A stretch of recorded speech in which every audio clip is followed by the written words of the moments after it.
ইদানিং একটা বিষয় প্রচুর পরিমাণে লক্ষ্য করতেছি, সেটা হচ্ছে যে চোখ বন্ধ করলেই শুক্রবার, চোখ বন্ধ করলেই চোখ খুললেই বৃহস্পতিবার শুক্রবার চলে আসতেছে।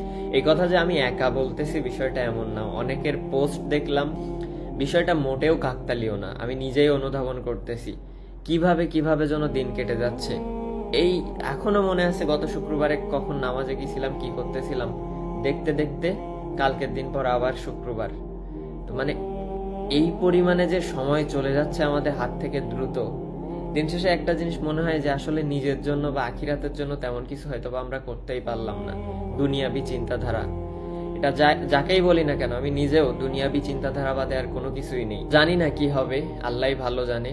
আর অনেকেই বলতেছে এটা শেষ জামানার, বা এটা হচ্ছে যে শেষ জামানার আলামত আর কি, মানে কিয়ামতের আলামত, যে খুব তাড়াতাড়ি শুক্রবার আসবে, শুক্রবার চলে যাবে, দিন পার হবে।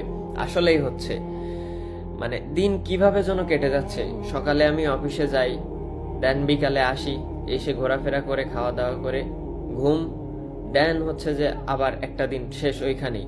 দেখতে দেখতে মানে আমি কখনো দেশের বাইরে তো দূরের কথা, দেশের মধ্যেও কোথাও বাড়ি রেখে 4-5 দিন একসাথে অন্য জায়গায় ওইভাবে থাকা হয়েছে বলে আমার মনে পড়ে না।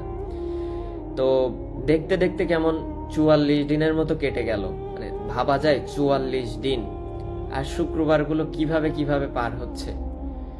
তো আল্লাহ সবাইকে হেদায়েত দান করুক, এইটাই আমি চাই। আল্লাহ আমাকেও হেদায়েত দান করুক। জানি না দুনিয়াতে কতদিন আছি, তবে দিন শেষে যে আশা ভরসা ফ্যামিলির সাথে কাটানোর, তাদের সাথে একসাথে থাকার, এতটুকুই আর কি। সো একটা জিনিস কিন্তু ভালোই হচ্ছে, দিন কেটে যাচ্ছে। আমি জানি না কতদিন বাঁচবো, তবে দিন যেহেতু কেটে যাচ্ছে, হয়তোবা একটা বছর দেখতে দেখতে কেটে যাবে, বাসায় ফিরতে পারবো, আল্লাহ ভরসা আর কি।